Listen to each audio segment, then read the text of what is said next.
This was a sensational crime by any standard. Here you had what appeared to be apparent lovers in an adulterous relationship ending up semi-naked dead on the banks of a river on New Year's Day. Now that is a terrific story under any circumstances in any country. Where you have two quite young, virile and healthy people who die virtually at the same time, and you can't tell what killed either one of them, this creates quite a substantial mystery. They were convinced that I was the killer.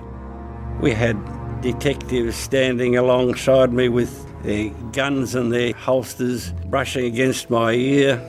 I mean, it's natural on their part. The husband is always the prime suspect. Now, I know there were all sorts of talks of them being a swinging couple. Even so, sex doesn't kill you. 3 detectives interviewed me. I thought, oops, they're going to think I've had something to do with it. The police investigated hundreds of theories. So all those had to be looked at. I scanned it through for all these and nothing was coming up positive. If I was going to go through all these way out requests as I regarded them, I was going to eventually run out of sample. Let's face it, there's only a limit to an amount of stomach, liver, kidney, spleen, intestine. Of course, a story like this attracts a lot of rumor mongering, and when you don't know, you kind of make it up. We considered the fact that he may have been engaged in some sort of secret war experiments. The only theory that stacked up in my mind was that Gibb was assassinated by an intelligence agency and that Margaret was the innocent victim by being the wrong person in the wrong place at the wrong time. I'm quite sure that there's a solution. There must be a solution.